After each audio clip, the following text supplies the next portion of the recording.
Hello friends, good morning. നമ്മുടെ Kerala TV സീരിയലിലേക്ക് എല്ലാവർക്കും സ്വാഗതം. അങ്ങനെ നമ്മുടെ സുധീഷ് നട്ടാക്കുരുക്കാത്ത നുണയെല്ലാം പറഞ്ഞ് പിടിപ്പിക്കുകയാണ് ചേട്ടനും അനിയന്മാർക്കും മുന്നിലെ. അങ്ങനെ പോലീസ് സ്റ്റേഷനിൽ വരെ എത്തിപ്പെട്ട കഥകളെല്ലാം പറഞ്ഞപ്പോൾ ഇത് ഭയങ്കര ഇൻട്രസ്റ്റിംഗ് സ്റ്റോറി ആയിട്ട് അവരെല്ലാവരും കേട്ടുകൊണ്ടിരിക്കുക. അപ്പോൾ ദേ ഈ ഒരു കഥ സിനിമയാക്കി അത് സൂപ്പർ ഹിറ്റ് ആകും. പേര് പ്രേമലുലു എന്ന് പറഞ്ഞ് ഹരീഷ് പറഞ്ഞു. അപ്പോൾ ഹരീഷേ എന്ന് പറഞ്ഞ് സുധീഷ് വിളിച്ചു. ഞാൻ വെറുതെ പറഞ്ഞതല്ല, അത്രയ്ക്ക് ഇൻട്രസ്റ്റ് ലവ് അല്ലേ എന്നൊക്കെ ഹരീഷ് ഇങ്ങനെ പറഞ്ഞു കേട്ടോ. അന്നേരം അന്നേരം അവർ വലിയ പാർട്ടികളാണല്ലേ അതെ, നമ്മുടെ കാർസിൻ്റെ ഓണർ തോമസ് കൂട്ടം പറഞ്ഞായിരുന്നു എന്ന് നമ്മുടെ സുഭാഷ് പറയുമ്പം അതേന്ന് അവർ വലിയ ബിൽഡേഴ്സാ, പിന്നെ എക്സ്പോർട്ട് ഇമ്പോർട്ട് ഏതാണ്ട് മില്ല് അങ്ങനെ കുറേ കാര്യങ്ങളൊക്കെയാണ്, വലിയ ടീംസാണെന്ന് പറഞ്ഞു. അപ്പോൾ അതാ എനിക്ക് പേടിയെന്ന് സുഭാഷ് പറഞ്ഞു. ഇന്ന് തന്നെ കണ്ടില്ലേ അവർ വീടിളക്കി വന്ന് അടിച്ചത്, നമ്മളും തിരിച്ചു കൊടുത്തില്ലേന്ന് ചോദിച്ചു ഹരീഷ്. അന്നേരം എന്നാലും പേടിക്കൊന്നും വേണ്ട, ഒന്നും സംഭവിക്കില്ല, ധൈര്യമായിട്ടിരിക്കുക എന്ന് ഹരീഷ് പറയാം. അതെ, സുധീഷേട്ടൻ ഇമാതിരി സക്സസ്ഫുൾ ലവ് സ്റ്റോറി ആയിട്ട് വരുമ്പം നമ്മൾ സപ്പോർട്ട് ചെയ്താൽ പിന്നെ എങ്ങനെയാണെന്ന് നികേഷ് അന്നേരം സുഭാഷിനോട് ചോദിക്കും കേട്ടോ. അപ്പോഴത്തേക്കും സുധീഷിന് ഉറക്കം വരുന്നു. ഞാനൊന്ന് ഉറങ്ങട്ടെ എന്ന് പറഞ്ഞുകൊണ്ട് സുധീഷ് അങ്ങ് കിടന്നു. എല്ലാവരും കിടന്നുറങ്ങി. അപ്പോഴത്തേക്കും സുധീഷിന് പേടിയായി. സുധീഷ് അന്നേരം മുറിയിലേക്ക് നോക്കിയപ്പോൾ നിധിയുടെ റൂമിൽ വെട്ടം കണ്ടു. നിധിയാണെങ്കിൽ ഉറങ്ങാതെ അങ്ങോട്ടും ഇങ്ങോട്ടും നടക്കുക. സുധീഷ് എന്നിട്ട് എഴുന്നേറ്റ് നിധിയുടെ മുറിയിലേക്ക് ചെന്ന് വാതിൽ തുറന്ന് കയറിയിട്ടോ. അപ്പോഴത്തേക്കും നിധി ഞെട്ടിപ്പോയി. എന്നും പറഞ്ഞ് ചിരിച്ചുകൊണ്ട് ഇങ്ങനെ നിൽക്കുക സുധീഷ്. ഞാനാ പേടിക്കണ്ടെന്ന് പറഞ്ഞു. എന്താന്ന് ചോദിച്ചു നിധി. അല്ല, എന്തെങ്കിലും വേണോന്ന് ചോദിക്കാൻ വേണ്ടി വന്നതാണെന്ന് പറയുമ്പോൾ എനിക്കൊന്നും വേണ്ടാന്ന് പറഞ്ഞു. അല്ല, ഇയാളെന്താ ഉറങ്ങാത്തതെന്ന് ചോദിച്ചു. ഉറങ്ങാം, ഞാൻ ഉറങ്ങിക്കോളാമെന്ന് പറഞ്ഞു. അല്ല, വെള്ളം എന്തെങ്കിലും വേണോന്ന് ചോദിച്ചു. അപ്പോൾ വെള്ളമൊക്കെ ഇവിടെ ഉണ്ടല്ലോ എന്ന് പറഞ്ഞു. അപ്പോൾ സുധീഷ് ഇങ്ങനെ നോക്കുക, ഇയാളെന്താ ഉറങ്ങാതെ ഇവിടെ നിൽക്കുന്നത്? അല്ല, ഒന്നുമില്ല, ഞാൻ മുറിയിൽ കുറേ നേരമായിട്ട് ലൈറ്റ് കാണുന്നേ, അപ്പോൾ എന്തെങ്കിലും ആവശ്യമുണ്ടോയെന്ന് ചോദിക്കാൻ വേണ്ടി വന്നതാണെന്ന് സുധീഷ് പറഞ്ഞു. വേണ്ട, ഒന്നും വേണ്ടാന്ന് പറഞ്ഞു. എന്തെങ്കിലും വേണമെന്നുണ്ടെങ്കിൽ എന്നെ ഒന്ന് വിളിച്ചേക്കണേന്ന് പറഞ്ഞു. അപ്പോൾ ശരി, വിളിച്ചോളാമെന്ന് പറഞ്ഞു. വാതിലും അടച്ച നിധി ഇങ്ങനെ കിടക്കാൻ നോക്കുമ്പോൾ അതെ, ഞങ്ങൾ ഇത്രയും പേര് ഇവിടെ ഉള്ളപ്പോൾ എങ്ങനെ ഉറങ്ങുമെന്ന് ഓർത്തിട്ടാണോ എന്ന് സുധീഷ് നിധിയോട് ചോദിച്ചു. അതൊന്നും അല്ല എന്ന് പറഞ്ഞു നിധി. അതെ, നോക്ക്, ഇത് സുധീഷിൻ്റെ കുടുംബമാണ്, അതുകൊണ്ട് അമ്മാതിരൊരു പേടിയും ഇയാൾക്ക് വേണ്ട കേട്ടോ, ഓക്കെ എന്നൊക്കെ പറഞ്ഞ് നമ്മുടെ സുധീഷ് സമാധാനിപ്പിക്കാം. ഇന്നലെ രാത്രി ഒറ്റയ്ക്ക് എൻ്റെ കൂടെ ജീപ്പിൽ വന്ന ഒരു പോറലും ഏൽപ്പിക്കാതെ ഞാൻ ഇവിടം വരെ എത്തിച്ചില്ലേ, ഇനിയും ഒന്നും സംഭവിക്കില്ല, ഓക്കെ എന്ന് സുധീഷ് നിധിയോട് പറയണു. എന്ന് പറഞ്ഞു. അപ്പോൾ ശരി, ചെന്നിറന്ന് ഉറങ്ങും കേട്ടോ, എന്തെങ്കിലും വേണമെങ്കിൽ എന്നെ വിളിച്ചാൽ മതി, ഓക്കെ എന്നും പറഞ്ഞുകൊണ്ട് നമ്മുടെ സുധീഷ് അവിടെ നിന്ന് പോയി. നിധി വേഗം വാതിൽ ചാരി എന്നിട്ട് ഒരു കസേര എടുത്ത് അങ്ങോട്ടേക്ക് അങ്ങ് വെച്ചു.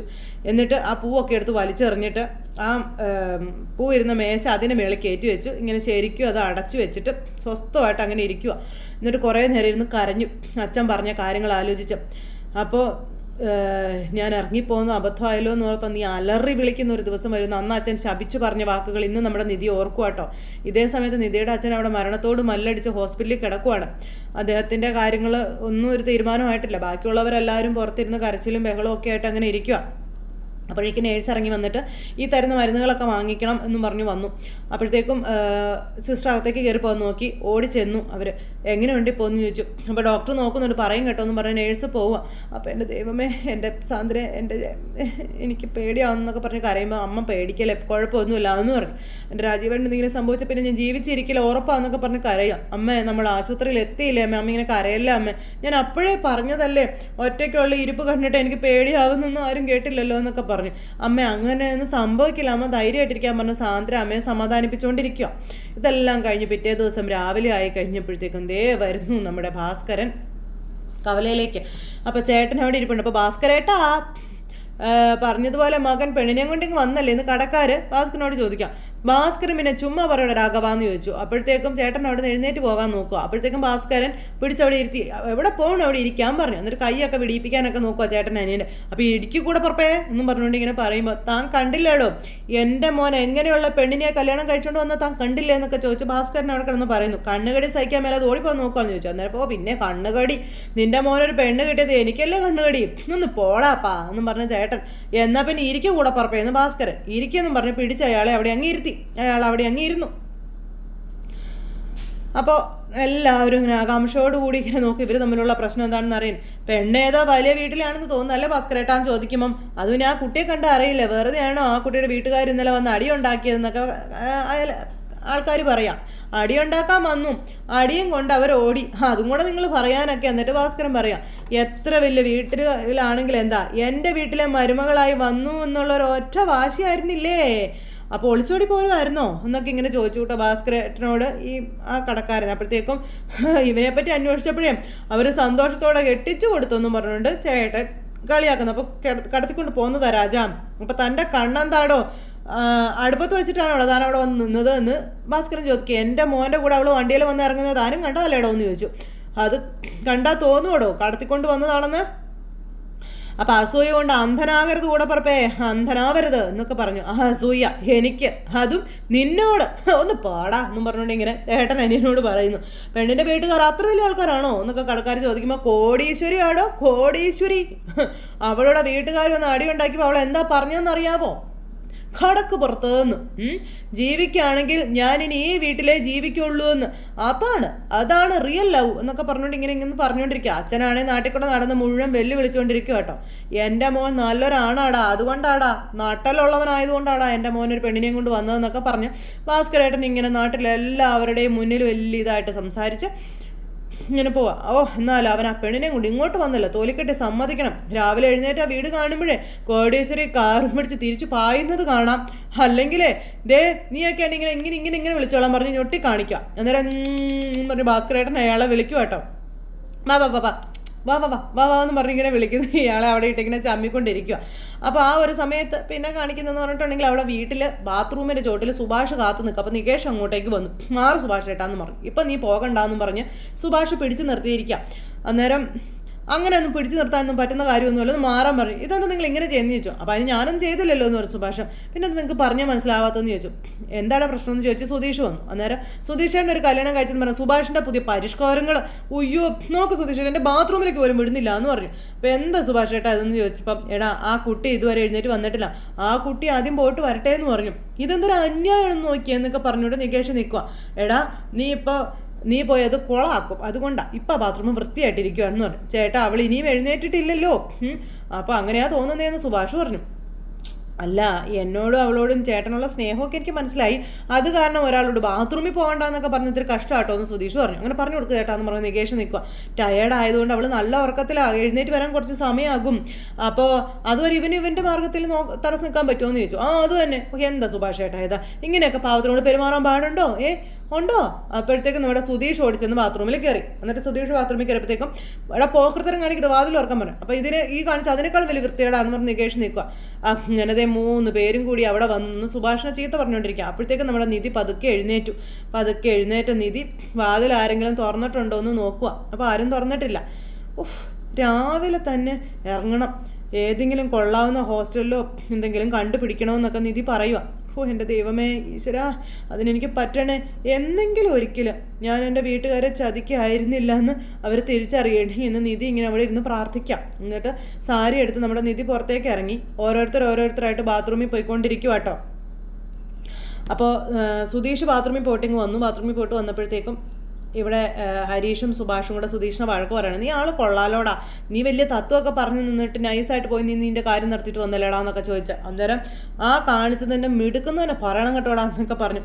പിന്നെ അതിൻ്റെ പിന്നിലുള്ള ചേതവികാരമുണ്ടല്ലോ, അതിൻ്റെ പേരാണ് ഇവൻ പറഞ്ഞ സ്വാർത്ഥത എന്നും പറഞ്ഞുകൊണ്ട് ഇങ്ങനെ ഇവിടെ പറയാം. അപ്പോൾ എന്താ ചേട്ടത്, ഇതൊക്കെ നമ്മുടെ ഇടയിലുള്ള ഒരു തമാശ അല്ലയോ എന്ന് സുധീഷ് ചോദിക്കുമ്പോൾ ഒരു ദിവസം സ്വന്തമായിട്ടേ ബാത്റൂം കഴുകുകയും കൂടി വേണം, അപ്പോഴേ ഈ തമാശയുടെ ഗൗരവം മനസ്സിലാവുള്ളൂ എന്ന് സുഭാഷ് പറഞ്ഞു. അപ്പോൾ വീട്ടിൽ ചേട്ടാ രാവിലെ തന്നെ ഇമ്മാതിരി വിഷയമായിട്ട് ഈ ദിവസം അങ്ങ് തുടങ്ങല്ലേ, അയ്യേ എന്നൊക്കെ പറഞ്ഞ് നിൽക്കുവാണേ സുധീഷ്.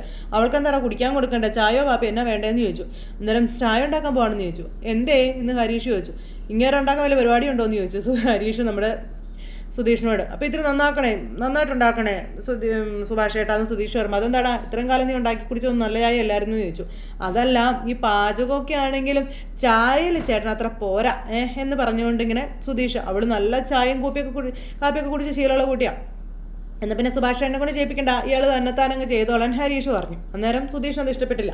സുഭാഷ് ഏട്ടാ അയാൾ ഒറ്റയ്ക്ക് ചെയ്യട്ടെ എന്ന് പറഞ്ഞു. അന്നേരം ആയിക്കോട്ടെ എന്ന് പറഞ്ഞ് ഇങ്ങനെ നിൽക്കുക. എടാ നീ ഇന്നലെ മുതൽ എൻ്റെ അടുത്തൊരു ഇത്തിരി ഓവറാവുന്നുണ്ട് കേട്ടോ എന്ന് പറയുമ്പോൾ സുധീഷ് ഏട്ടൻ ഇന്നലെ മുതൽ നല്ല ഓവറാ, സംശയമൊന്നും ഇല്ല കേട്ടോ എന്ന് പറഞ്ഞു. എടാ എന്താണ് നിനക്ക് വേണ്ടത്, ഞാൻ കൊള്ളാവുന്ന ഒരു പെൺകൊച്ചിനെ കെട്ടിക്കൊണ്ട് വന്നതിൻ്റെ അസൂയല്ലേ എന്നൊക്കെ ചോദിച്ചുകൊണ്ട് സുധീഷ് ഇങ്ങനെ പറയാം. ഞാൻ തന്നെ അവൾക്ക് ചായ വെച്ച് കൊടുത്തോളാം, നീ നോക്കണം നിനക്ക് വെച്ചിട്ടുണ്ട് കേട്ടോടാ എന്ന് പറഞ്ഞു. എന്നൊക്കെ പറഞ്ഞുകൊണ്ട് ഇങ്ങനെ ഇരിക്കുക. അപ്പോഴേക്കും നമ്മുടെ നിധി ചെന്ന് വാതിൽ തുറക്കുന്നു, സാധനങ്ങളൊക്കെ എടുക്കുന്നു, അതായത് കുളിക്കാനുള്ള തോർത്തും അതൊക്കെ എടുത്തിട്ട് ഇങ്ങനെ പോകും. അപ്പോഴും അതിനകത്ത് ഫയലില്ലാത്ത കാര്യം ആശാത്തി നോക്കുന്നില്ല. ഡ്രസ്സൊക്കെ ആയിട്ട് പുറത്തേക്ക് വന്നു. അപ്പോൾ എല്ലാവരും ഇങ്ങനെ നിൽപ്പുണ്ട്. ഗുഡ് മോർണിംഗ് പറഞ്ഞു. ഗുഡ് മോർണിംഗ്, ഞാനൊന്ന് ഫ്രഷ് ആവട്ടെ എന്ന് പറഞ്ഞു. അപ്പോൾ ശരിയെന്നും പറഞ്ഞുകൊണ്ട് നിധി ബാത്റൂമിലേക്ക് പോകുമ്പോഴത്തേക്ക് സുഭാഷ് ഓടി ചെന്ന് വാതിലിൻ്റെ ചോട്ടിൽ ഇങ്ങനെ നിന്ന്. അപ്പോൾ നിധി പേടിച്ചു പോയി. അയ്യോ എന്നാ പറ്റിയെന്ന് ചോദിച്ചു. അപ്പോൾ അതുവിന് അതെ നികേഷ് അകത്തുണ്ട്. അപ്പോൾ നികേഷ് എടാ ഇറങ്ങി വേടാ. അപ്പോൾ ഒരു 2 minutes ചേട്ടാ എന്നും പറഞ്ഞുകൊണ്ട് ഇങ്ങനെ പറയാ നികേഷ്, എടാ വേഗം ഇറങ്ങടാന്ന് പറഞ്ഞു. അപ്പോൾ എടാ നികേഷ് ഇറങ്ങടാന്നും പറഞ്ഞുകൊണ്ട് സുധീഷ്, അപ്പോൾ ഏട്ടനൊന്ന് പോയതല്ലേ എന്ന് ചോദിച്ചുകൊണ്ട് സുധീഷിൻ്റെ ഒച്ച കേട്ടപ്പോൾ നികേഷ് ചോദിക്കാം, സാരമില്ല ഇവിടെ വേറെ ബാത്റൂം ഇല്ലെന്ന് ചോദിച്ചു. അത് പിന്നെ വേറെ ബാത്റൂം അല്ല ഒന്നേ ഉള്ളൂ എന്ന് നമ്മുടെ ഹരീഷ് പറഞ്ഞു.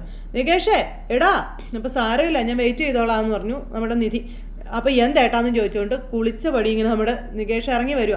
അപ്പോഴത്തേക്കും അയ്യോ ഏട്ടത്തി ബാക്കി ഞാൻ കിണറ്റിങ്കര കുളിച്ചോളാം, ഏട്ടത്തി കയറിക്കോളൂ എന്നും പറഞ്ഞുകൊണ്ട് നമ്മുടെ നികേഷ് അവിടെ നിന്ന് അങ്ങ് പോയി കഴിഞ്ഞപ്പോഴത്തേക്കും നിധി ബാത്റൂമിലേക്ക് കയറുക. ബാക്കിയുള്ളവരെല്ലാവരും പുറത്ത് വെയിറ്റ് ചെയ്ത് നിൽക്കുക കേട്ടോ.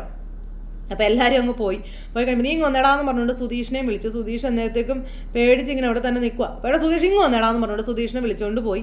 ഈ സമയത്ത് നിധി ബാത്റൂമിൽ കയറിയിട്ട് ഇതിങ്ങനെ അടയ്ക്കാനൊക്കെ വല്ലാത്ത പെടാപ്പാട് വിടും. ബാത്റൂമൊക്കെ കണ്ടു കഴിഞ്ഞപ്പോഴത്തേക്കും നിധിക്ക് വൊമിറ്റ് ചെയ്യാനാണ് വരുന്നത്. ഭയങ്കര വൃത്തികേടായിട്ട് കിടക്കുക കേട്ടോ. അങ്ങനെ നിധി ഭയങ്കര സ്മെല്ലൊക്കെ ഇങ്ങനെ ആയിട്ട് ഇത് അവിടെ നിന്ന് ഇങ്ങനെ നിൽക്കുക. അപ്പോഴത്തേക്കും നമ്മുടെ നിധി കുളിയൊക്കെ കഴിഞ്ഞിട്ട് ഇങ്ങനെ ഇറങ്ങി വന്നു. നിധി ഇങ്ങനെ ബക്കറ്റിൽ തുണിയൊക്കെ ആയിട്ട് ഇറങ്ങി വന്നപ്പോൾ എല്ലാവരും ഓരോരോ പണിയാണ്. അതെ തുണി നനയ്ക്കണമായിരുന്നു എന്ന് പറഞ്ഞു. അന്നേരം ഇങ്ങതാ ഞാൻ നനയ്ക്കാം എന്ന് സുധീഷ് നിധിയോട് പറയുന്നു. അന്തം വിട്ട് എല്ലാവരും ഇങ്ങനെ നോക്കുക കേട്ടോ. കണ്ടോടാ എന്നും പറഞ്ഞു. അപ്പോൾ എല്ലാവരും ഇങ്ങനെ നോക്കി നിൽക്കുക കേട്ടോ. അപ്പോൾ മെഷീൻ എവിടെയാണെന്ന് ചോദിച്ചു. അയ്യോ മെഷീനൊന്നുമില്ല, അലക്കുകല്ല എന്ന് നമ്മുടെ നികേഷ് പറഞ്ഞു. അതെ ഈ തുണി കേടാതിരിക്കാൻ വേണ്ടിയിട്ടുള്ള ഒരു കല്ല്, പിന്നെ ഞങ്ങൾ ഡ്രൈ ക്ലീനിങ്ങിനാണ് കൊടുക്കാറ്, ഇങ്ങനെ വന്നോളൂ ഞാൻ കൊടുത്തോളാമെന്ന് പറഞ്ഞു. അങ്ങനെ നമ്മുടെ സുധീഷ് നിധിയുടെ തുണി എടുത്തുകൊണ്ട് അലക്കാൻ പോകുമ്പോൾ വേണ്ട ഞാൻ കഴുകിക്കോളാമെന്ന് പറഞ്ഞു. അങ്ങനെ നിധി ആ തുണി എടുത്ത് കഴുകാൻ പോകുന്നു. സുധീഷ് അവിടെ ഇങ്ങനെ ഇരിക്കുന്നു. അതുവരെ മടൽ വെട്ടിക്കൊണ്ടിരുന്ന നമ്മുടെ സുഭാഷ് അങ്ങോട്ടേക്ക് വന്നിട്ട് എന്താടാ ഇത് എന്ന് ചോദിക്കുക കേട്ടോ. കുറച്ച് കഴിഞ്ഞപ്പോഴത്തേക്കും അവിടെ ചായ വെക്കലായി, ചായ എടുക്കലായി. അങ്ങനെ നമ്മുടെ സുഭാഷ് അന്നേരത്തേക്കും ചായ ഇട്ടുകൊണ്ട് വന്ന് എല്ലാവർക്കും കൊടുക്കുന്നു. അപ്പോൾ സ്പെഷ്യൽ കപ്പിലൊക്കെ കൊണ്ടുവന്ന് അത് നിധിക്ക് കൊടുക്കാൻ സുധീഷിനോട് പറയുന്നു. അങ്ങനെ സുധീഷ് ആ ചായ ആയിട്ട് അങ്ങ് പോകും. അപ്പോഴത്തേക്കും സുഭാഷ് നികേഷിനെ വിളിച്ചു. നീ അകത്തേക്ക് വന്നതെന്ന് പറഞ്ഞ് വിളിച്ചു. അപ്പോൾ നിധി അവിടെ തുണി കഴുകിയിട്ട് അത് വിരിച്ചു ഇട്ടുകൊണ്ടിരിക്കുമ്പോഴാണ് നമ്മുടെ സുധീഷ് ചായ എടുത്തുകൊണ്ട് വരുന്നത്. അപ്പോൾ ഇതാ ചായ കുടിച്ചോളാൻ പറഞ്ഞു. ഒരു ചായ കപ്പ് എടുത്ത് പോയി അതല്ല ഇതെടുത്ത് കുടിച്ചോളാൻ പറഞ്ഞു. അങ്ങനെ നിധിക്ക് ആ ചായ എടുത്ത് കൊടുത്തു. ആ സമയത്ത് അതെ എനിക്കൊരു ക്ലിപ്പ് വേണമെന്ന് പറഞ്ഞു. അയ്യോ ഇപ്പോഴോ ക്ലിപ്പ് ഞാനേ കട തുറന്ന ഉടനെ വാങ്ങിച്ചുതരാം, അപ്പോൾ എന്ത് വേണമെങ്കിലും മേടിച്ചു തരാം കേട്ടോ എന്ന് പറഞ്ഞു. അന്നേരം നിധി ഇങ്ങനെ നോക്കുക, എൻ്റെ ഈ പറയുന്നത് നിധിക്കൊന്നും മനസ്സിലാകുന്നില്ല. നിധി ഇങ്ങനെ അന്തം വിട്ട് ഇങ്ങനെ നോക്കി ഇങ്ങനെ നിൽക്കുന്നിടത്ത് ഇന്നത്തെ നമ്മുടെ കഥ അവസാനിച്ചു. അപ്പോൾ എല്ലാവരും കാത്തിരുന്ന് കാണണം കേട്ടോ. എല്ലാവർക്കും നല്ലൊരു ദിവസം ആശംസിക്കുകയാണേ. ടാറ്റാ.